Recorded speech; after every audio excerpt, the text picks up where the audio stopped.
गुलाम हैदर की वाइफ थी, है और रहेगी हमेशा। नाम के पीछे हमेशा हैदर लगेगा मरते दम तक। तुझे पता है कि मैं तेरे खिलाफ इतना बोलती हूँ ना, तो बेगैरत औरत है सच में ही। तेरे को तो इतने लानतें भेज दिए हैं, तेरे को तब भी शर्म नहीं आ रही है। तेरे को कल जब इतने सारे कमेंट आ रहे थे, तो तू वो कमेंट क्यों नहीं पढ़ रही थी जो तेरे खिलाफ आ रहे थे? हिम्मत नहीं है, औकात नहीं है तेरी वो कमेंट पढ़ने की। तेरे को सिर्फ वो कमेंट दिखाई देते हैं जो तेरे फिगर पे, तेरे नाक नैन नक्श पे, तेरे मेकअप पे या तेरी खूबसूरत पे। खूबसूरत तो है भी नहीं।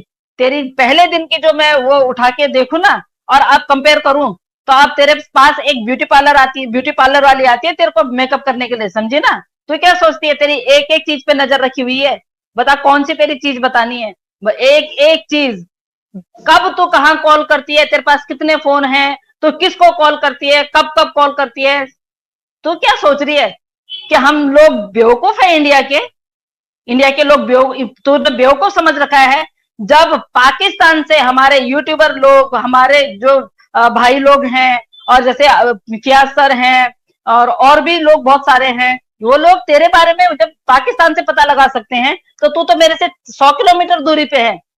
तेरे बारे में मैं पता नहीं लगा सकती हूँ? मत रही हो कि मैं और लोगों की तरह तेरे को देखने आऊंगी। तेरी जैसी को देखने की फुर्सत नहीं है मेरे पास।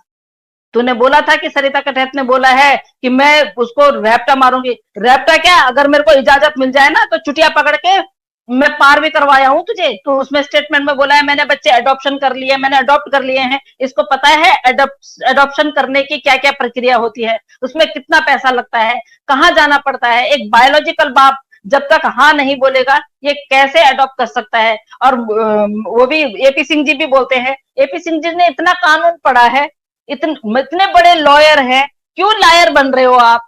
आप तो दुनिया की नजर में लायर बन गए हो। है, लॉयर बनना तो बहुत बड़ी बात है, आप लॉयर के लायर के लायक भी नहीं हो। अगर आप बिल्कुल। अपने आपने इतना बड़ा कांड रच दिया, इतना बड़ा परपंच रच दिया, तो आप क्यों घबरा रहे हैं? आप आके अभी भी बोलिए ना। आपने जब बोला कि भाई सचिन सीमा मीना बोलो इसको, हम लोगों ने ऑब्जेक्शन उठाया कि इनकी शादी का वो दिखाइए, आपके पास कोई प्रूफ नहीं था। आपने एप्लीकेशन डाला, फिर आपने एप्लीकेशन डाला कि इनका लिविंग रिलेशनशिप का एप्लीकेशन डाला, वो भी रिजेक्ट हो गया।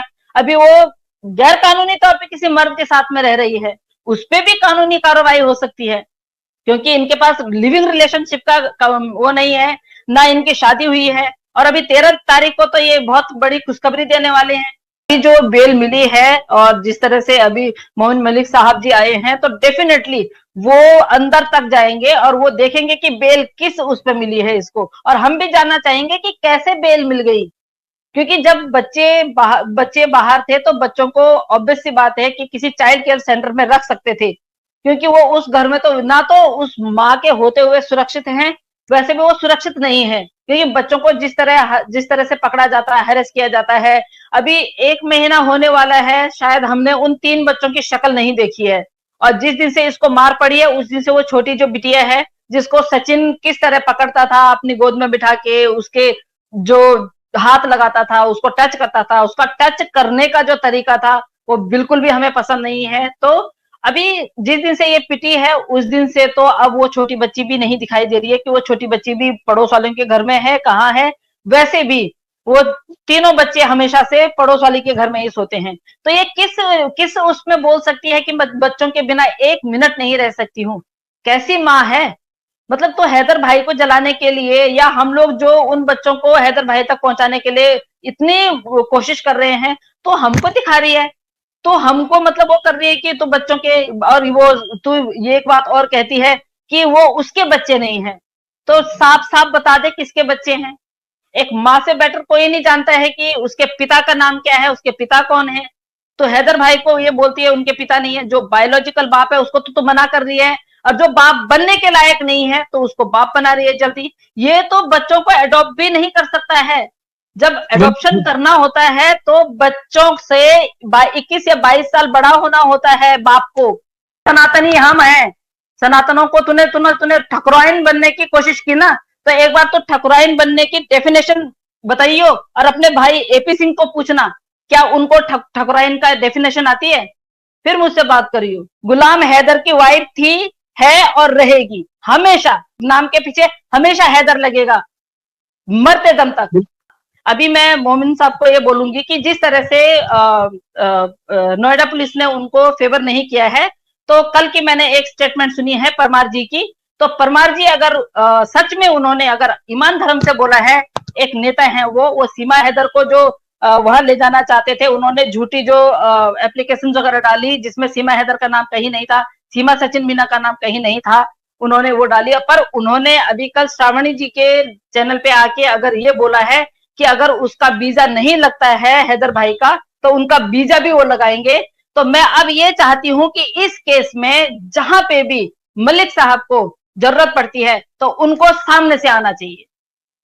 तो मैं देखूं कि हाँ, आप इस महिला के खिलाफ हैं, क्योंकि आपने पहले से ही इस महिला को बहुत ज्यादा सह दी है। अगर आप सच में ही अगर इस तरह का काम करना चाहते हैं परमार साहब, तो मैं आपसे रिक्वेस्ट करती हूं कि आप खुद उनसे कांटेक्ट कीजिए, उनसे बोलिए कि हाँ, मैं रघुपुरा जाने के लिए तैयार हूं आपके साथ में, और मैं हूं आपके साथ में। बाकी उसके बाद वो अपने आप करेंगे सब कुछ, उसके बाद मलिक साहब अपने आप करेंगे सब कुछ। हमें मलिक साहब पे बहुत भरोसा है। जिस तरह से अभी मलिक साहब पहले बच्चों की कस्टडी पे काम कर रहे हैं, पहले सबसे पहले बच्चों की, हम लोगों की, आपकी, सभी लोगों की, जितने लोग हैदर भाई के पक्ष में है, उन बच्चों के पक्ष में है, सबसे पहले बच्चों की कस्टडी हो जाए, बच्चों की कस्टडी उनको मिल जाए।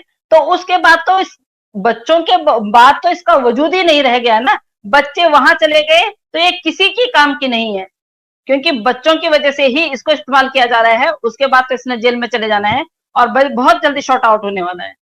बस बच्चों की वजह से ही ये यहाँ पे है कि एक बार सीमा का भी मेडिकल करवा दीजिएगा। हर दूसरे तीसरे महीने ये प्रेग्नेंट होती है और उसके बाद वो बच्चा कहाँ चला जाता है। तो मैं उनको जरूर ये बोलूंगी कि प्लीज सर, थोड़ा सा आप इधर भी ध्यान दीजिए, क्योंकि ये हर बार बोलती है, हर बार इनके भाई आके बोलते हैं कि मैं मामा बनने वाला हूँ, अब हमें खुशखबरी मिलने वाली है। और दूसरा, मैं एक संदेश और देना चाहती हूँ, अगर 13 तारीख को ये, मैं आप सभी हिंदुस्तानियों से बोलना चाहती हूँ, सभी महिलाओं से बोलना चाहती हूँ, पुरुष वर्ग नहीं भी हो, मैं सभी महिलाओं से बोलना चाहती हूँ, अगर इसने शादी की सालगिरह मनाई तो हम प्रोटेस्ट करेंगे, क्योंकि वो हम लोगों के उसका मजाक उड़ा रही है, सनातनियों का मजाक उड़ा रही है, हिंदुस्तान में रह के हमारे सर पे ही वो डंडे बरसा रही है।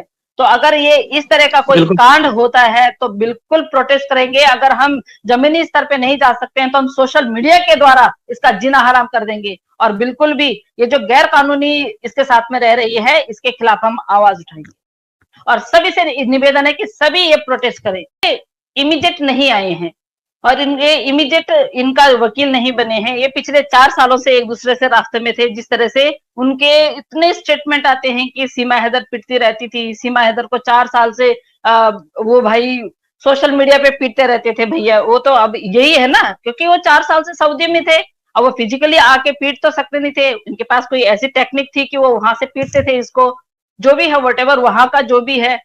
पर क्या मुझे लगता है कि अगर वो मारते भी थे, 1 मिनट के लिए हम ये भी सोच लेते हैं कि जब सऊदी जाने से पहले अगर इनके बीच में कुछ रिश्ते उस तरह के थे, तो इसने अपने आप से सऊदी भेजा भाई को, हैदर भाई जी को, उनको सऊदी भेजा, उनको बोला कि भाई, उन्होंने भी ये सोचा कि अपना परिवार बड़ा हो रहा है तो कुछ 2 पैसे और कमाए हम, मैं मेहनत करूं, और उनमें गट्स भी है मेहनत करने की। अगला बंदा मेहनत कर रहा है, अगर वो अभी अपने 4 बच्चों के लिए लड़ रहा है, 2 बच्चे उसके पास ऑलरेडी हैं, तो उनमें गट्स है कि मैं 6 बच्चों को पालने की हिम्मत रखता हूं। ये क्या कर रही है, जब तक इसको पैसे मिल रहे थे तब तक ये यहाँ पे सुखी नहीं थी, तब तक इसको कभी पबजी से लव हो जाता है, कभी किसी से लव होता है, किसी से लव हो जाता है, कभी किसी से लव हो जाता है।